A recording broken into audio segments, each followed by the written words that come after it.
உங்களுக்காகவே நான். மக்களுக்காகவே தன்னை அர்ப்பணித்துக் கொண்ட இயக்கம், மக்களுக்காகவே தன்னை அர்ப்பணித்த தலைமையை கொண்ட ஒரு இயக்கம். எனக்கு பின்னாலும் இன்னும் எத்தனை நூற்றாண்டுகள் வந்தாலும் அனைத்து இந்திய அண்ணா திராவிட முன்னேற்ற கழகம் மக்களுக்காகவே இயங்கும்.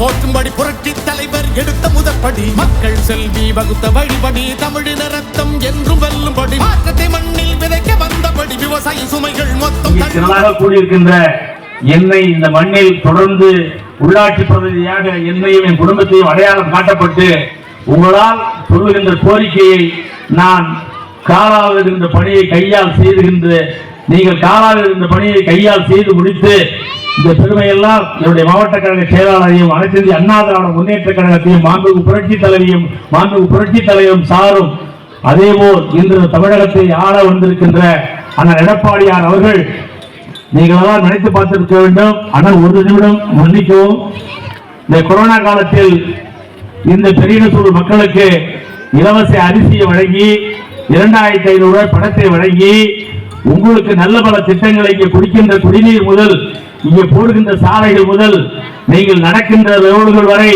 அனைத்தையும் செய்து கொடுத்தது அனைத்து இந்திய அண்ணா திராவிட முன்னேற்ற கழக ஆட்சியிலே என்பதை அதை நீங்கள் மறந்துவிட வேண்டாம்.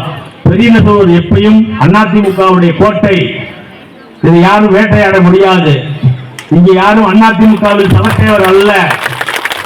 கொங்கு நாட்டு சிங்கத்தினுடைய இந்த சிங்கம் எடுத்து அவரோடு இணைந்து என்னுடைய மாவட்ட கழக செயலாளர் எடுக்கின்ற பணியை உங்கள் பாதத்தில் சமர்ப்பித்து வருகின்ற சட்டமன்ற தேர்தலிலே அண்ணன் எடப்பாடியார் புரட்சி தமிழர் அவர்கள் பெரியநசூர் வாக்குச்சாவடியை ஓட்டை எண்ணும் பொழுது நாம் பகுதி மக்கள் நீங்கள் பூத்துக்கு செல்லும் பொழுது அளிக்க வேண்டிய ஒரே ஒரு சின்னம் இரட்டை இலை, இரட்டை இலை, இரட்டை இலை. இதை நீங்கள் யாரும் மறந்துவிடக் கூடாது. நான் சொல்லி தெரிய வேண்டியதில்லை, உங்களுக்கு நன்றாக புரிந்த சின்னம். வருகின்ற தேர்தலிலே இங்கே இருக்கின்ற வாக்குச்சாவடியில் இருக்கின்ற பெண்கள் அனைவருமே கண்ணை மூடிக்கொண்டு அது கூட்டணி கட்சிக்கு கொடுக்கின்ற வேட்பாளராக இருந்தாலும் சரி, நமது கழகத்தை சார்ந்த வேட்பாளராக இருந்தாலும் சரி, நீங்கள் வாக்களித்து அந்த வெற்றிக்கணியை அண்ணன் பாதத்தில் சமர்ப்பித்து அண்ணன் அவர்கள் கொங்கு நாட்டு சிங்கம், சேலத்து சிங்கம் அண்ணன் எடப்பாடியார் பாதத்தில் சட்டமன்றத்திற்கு அனுப்பி வைக்க வேண்டும் வேண்டும் என்று உங்கள் இருகரம் கூட்டி உங்கள் கரம் காட்டி சிரம் கூட்டி வணங்கி வேண்டுக் கொள்கின்றேன். மீண்டும் நிகழ்ச்சி தொடங்க இருக்கின்றது. நமது அருமையான மாவட்ட கழக செயலாளர் அந்த அன்பின் காரணமாக அம்மாவர்கள் மீது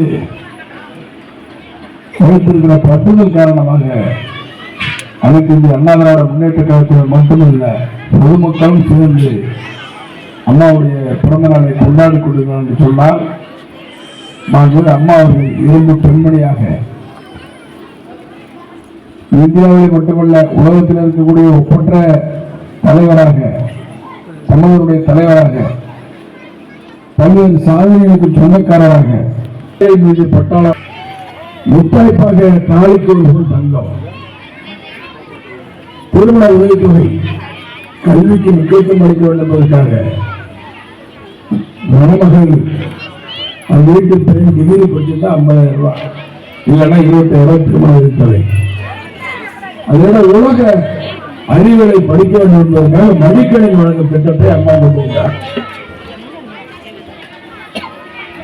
இன்றைக்கு இன்னும் எண்ணற்ற திட்டங்கள் இன்றைக்கு நாட்டு மக்களுக்கு, தமிழகத்துடைய மக்களுக்கு அப்பா ஏன் இந்த மாதிரி ஒரு ஆசை அவருக்கு வந்தது தெரியல. இதே புரட்சி தலைவி அம்மா அவர்களை நம்முடைய தமிழகத்தில் மட்டுமல்ல, அதிமுக மட்டுமல்ல, நம்முடைய தமிழகத்துடைய மக்கள் பொதுமக்கள் மட்டுமல்ல, இந்தியாவிலே மட்டுமல்ல, உலக தமிழர்கள் எல்லாம் இன்றைக்கு அம்மா என்று அழைக்கிறார் என்று சொன்னால் தமிழுக்கு அவர் ஆற்றிய தொண்டு. புரட்சி தலைவர் உலக தமிழ் மாநாட்டை நடத்தினார், அம்மாவும் நடத்தினார். அம்மா செய்த சாதனை புரட்சி தலைவர் மதுரையில் நடத்தினார், அவர் பஞ்சையில் நடத்தினார். தமிழ் வளர்ச்சிக்கு செய்த பல்வேறு திட்டங்கள், தமிழகத்துக்கு செய்த பல்வேறு திட்டங்கள், கர்நாடகாவில் எழுந்த காவிரி உரிமையை மீட்டு தந்தவர் இதயம் புரட்சி தலைவர் அம்மா. நாளுக்கு தனம் கொடுத்தார், புரட்சி தலைவரோட உணவு கொடுத்தார், உடை கொடுத்தார், காலணி கொடுத்தார், பேனா கொடுத்தார், பென்சில் கொடுத்தார், வருங்கால சந்ததியுடைய நலன் கருதி மடிக்கணி கொடுத்தார். எல்லாரும் அம்மா அம்மா அம்மான்னு அழைக்கிறாங்க. இன்று வரை அம்மா என்றுதான் அழைப்பார்கள். நீங்கள் அழைக்க வேண்டும் என்று விரும்புகிறார். இது நியாயமா? அதனால இன்னொருத்தர் போய் அப்பான்னு கூப்பிட மேலாது, அப்பாவெல்லாம் அப்பான்னு கூப்பிட முடியும். நேற்றைக்கு எல்லா நிகழ்ச்சிகளும் முடித்து விட்டு வீட்டுக்கு போய் டிவி போட்டு பார்த்தா, இதுக்கு ஒரு பிள்ளைங்க எல்கேஜி யூகேஜி படிக்கிற பிள்ளைங்களுக்கு அவருக்கு நேற்று பிறந்த நாளா சாக்லேட் கொடுக்குறாரா? நீங்க கேட்டுக்கோமா, இது நியாயமான கேளுங்க. சாக்லேட் கொடுக்குறாரு, நாங்கள் 2 பிள்ளைங்க விளையாண்டுட்டு வர மாதிரி அந்த பிள்ளைங்களுக்கு சாக்லேட் கொடுக்குறாரு. அந்த பிள்ளைங்கெல்லாம் லைனா நின்றுட்டு shooting setup, happy birthday CM அப்பா, ஹாப்பி பர்த்டே சிஎம் அப்பா. இதெல்லாம் நம்புற மாதிரியாங்க இருக்கு. இது நீங்க நினைச்சு பார்க்கணும். சற்று நாளுக்கு முன்னால் காலை உணவு திட்டத்தை ஆரம்பிக்கின்ற பொழுது ஒரு பிள்ளை பக்கத்துல ஒரு குழந்தை பக்கத்துல வந்து சாப்பிடுறேன், நான் யார் தெரியுதா அப்படின்னு கேட்கிறேன் ஸ்டாலின். அந்த பொண்ணு குழந்தை சொல்லுது, தெரியும், என் பேர் என்ன, ஸ்டாலின் தாத்தா அப்படின்னு சொல்லிச்சு. உடனே அப்படி சொல்லக்கூடாது, அங்கிள்னு சொல்லணும். வயசு 72, நடக்க முடியல, காலம் ஏற நல்லா இருப்பான். இதுதான் மு.க. ஸ்டாலின். ஆட்சிக்கு வருவதற்கு பெரிய சூழ்நிலை பாலாறு ஓடும், இந்த பக்கம் தேனாறு ஓடும், அந்த பக்கம் சாராயம் ஓடும். யார் வேணாலும் எடுத்து பயிர் கொள்ளலாம், ஓட்டு போடலாம் சொல்லுவாங்க. எனவே அதை நம்புவதற்கு பெரிய மக்கள் தயாராக இல்லை என்பதை பல்வேறு முறை நிரூபித்திருக்கிற அனைத்து அண்ணாதிமுக கோட்டை என்பதை நாங்கள் எல்லோரும் நன்றி அறிவோம். உங்களுக்கு நாங்கள் ஒண்ணு சொல்லி ஓட்டு வைக்க இல்லை. இவ்வளவு ஏற்பாடு நிகழ்ச்சிகளும் அவர் சொன்னார், 1000 நிகழ்ச்சி கண்டிப்பா இருக்கும், இவ்வளவுதான் இருக்க கூடாது. அதுவும் எங்களுக்கு சாப்பாடு கொடுவோம், அடுத்த நிகழ்ச்சி ஓடணும், நலத்திட்ட கொடுப்போம், ஓடுவோம். இவ்வளவு பெரிய ஏற்பாடெல்லாம் செஞ்சு வச்சு கிடைச்ச வாய்ப்பை பயன்படுத்தி கொண்டு அம்மாவை பற்றி, எடப்பாடியை பற்றி, இந்த ஸ்டாலின் மக்களுக்கு இந்த கருணாநிதி கும்பிட்டு துரோகத்தை சொல்லாமல் போனால் அது நியாயமா இருக்கிறது நெருப்புதான் இவ்வளவு நேரம் எடுத்துருக்கேன். சீக்கிரம் பேசி முடிச்சுட்டு உங்களுக்கு நலத்திட்ட உதவிகள், மதிய உணவெல்லாம் வழங்கப்படும் என்பதை அன்போடு தெரிந்து கொண்டு நீங்கள் சிந்திக்க வேண்டும். மக்களை பற்றி சிந்திப்பவர் யார்? மக்களுக்காக உழைக்கின்ற கட்சி எந்த கட்சி? எனக்கு என்ன ஆட்சி, நம்முடைய ஆட்சி எப்படி இருந்தது, சட்டம் ஒன்று எப்படி இருந்தது? டிவியை திறந்தா, பேப்பரை திறந்தா பாலியல் பாலியல் பாலியல் வன்கொடுமை, குழந்தைகளிலிருந்து பாட்டி வரை பாதுகாப்பில்லை. கேட்டாலும் 1000 ரூபாய் கொடுன்னு சொல்லுவான். யார் உங்க காசு?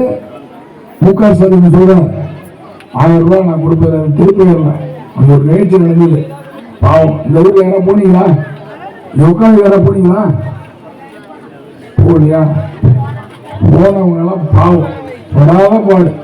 காலையிலே கொஞ்சம் உட்கார வச்சு 1 மணி நேரம் தாமதமா வந்து உலகத்தில் ஒரு ஆக்சிடென்ட் ஆகி 2 பேர் செத்து, 34 பேர் கைகால் முடிஞ்சு கண்ணு போய் தலையில காயமாகி மு.க. ஸ்டாலின் நேட்டா வந்து அந்த பெற்றோர்கள்லாம் படாத பாடுபட்டாங்க.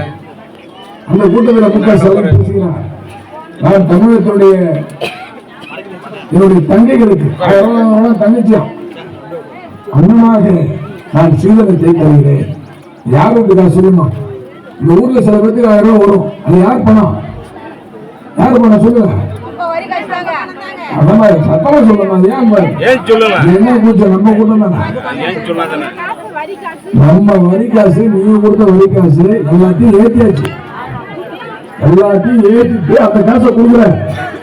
ஆனா என்னென்ன பண்ணிருக்காரு? விலைவாசி ஏறி போச்சு, கமிஷன் விலை ஏறி போச்சு, மின்சார கட்டணம் ஏறி போச்சு, சொத்து வரி ஏறி போச்சு.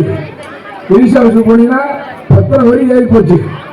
சில தப்பா நினைச்சுக்காதீங்க, சில இங்க வந்திருக்கிற சகோதரர்களுடைய கணவர்கள் டிரான்ஸ்போர்ட் கடைக்கு போவாங்க, அங்கேயும் விலை ஏற்றியாச்சு. 500 ரூபாய் சம்பாதிச்சா வீட்டுல 200 கொடுத்துட்டு 300 ரூபாய்க்கு அங்கெல்லாம் கொடுத்துட்டு வராங்க. சில பேர் கொடுக்க வேணும்னு சொல்லுங்க. அப்ப என்ன அர்த்தம்? 1000 ரூபாய் வாங்குறவங்க தங்கச்சின்னா அவங்க மச்சான் ஸ்டாலினுக்கு தங்கச்சின்னா அவங்க வீட்டுக்காரர் ஸ்டாலினுக்கு மச்சான். தங்கச்சிக்கு 1000 ரூபாய் கொடுத்துட்டு மச்சான் 2000 ரூபாய் பிடிக்கிறார் ஸ்டாலின். இதுதான் உண்மை. இந்த உண்மையை புரிஞ்சா போதும். இந்த கணக்கு போட்டு பாருங்க. கரண்ட் பில் எவ்வளவு ஆச்சு, எடப்பாடி ஆச்சு எவ்வளவு கட்டுறீங்க? கோபம் பொறுப்பு எவ்வளோமா? கோபப்படாம கோபத்தை 2 பேர் காட்டுமா? இல்ல இல்ல இல்ல, அவங்க சொல்றது கரெக்ட் தான். நம்ம இங்கே வந்து பேசலாம், சூப்பர் அப்படிதான் பேசலாம். கோபத்தை ஓட்டு போடுறத காட்டுங்க. அப்ப இதெல்லாம் ஒண்ணுனா கணக்கு போடுங்க.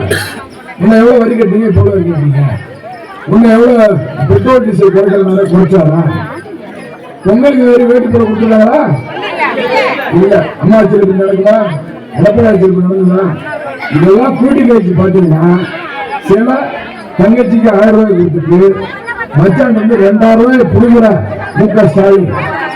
இந்த மீறி புடுங்கக்கூடிய எக்ஸ்ட்ரா புடுங்கக்கூடிய 1000 ரூபாய் பைக்கு போயிருக்கு. இதுதான் உண்மை. சிந்தித்து நாம் எல்லோரும் இது வருகின்ற காலம் நம்மை காப்பாற்றிக் கொள்ள, நம்முடைய வீட்டு பெண் குழந்தைகளை காப்பாற்றுவதற்கு, விலைவாசி குறைய, சட்ட ஒழுங்கு சிறப்பாக இருப்பதற்கு ஒரு நல்ல ஆட்சி நடைபெறுவதற்கு ஒரு விஷயம் உங்கள்கிட்ட நான் கேட்கணும். எடப்பாடியார் பொங்கலுக்கு 2000 ரூபாய் கொடுத்தார்.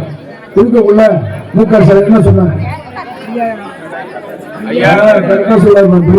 2000 ரூபாய் பத்தாது, கூட 1000 ரூபாய் போட்டு 5000 ரூபாய் கொடுக்கணும்னு சொன்னாங்க. எனக்கு புள்ளி ஸ்டாலின் அதை கொடுத்தாரா? போன வருஷம் கொடுத்தா 1000 ரூபாய் கூட எடப்பாடி சொன்னாங்க. இன்னைக்கு கொடுத்திருக்க அந்த பொருட்களுடைய விலை வெறும் 95 ரூபாய் தான். சேர்மன் சீக்கிரம் முடிக்கிறது பாத்தீங்கன்னா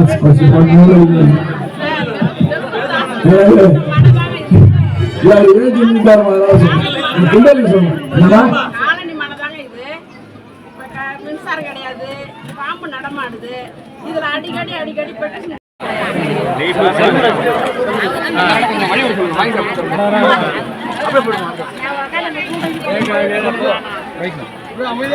இடத்துக்கு போட்டு கொடுத்துறோம். ஏன் அழிச்சுக்கலாம், அமைதியா இருக்க 2 பேர் மட்டும் போட்டுட்டு இதெல்லாம் வந்துடும்.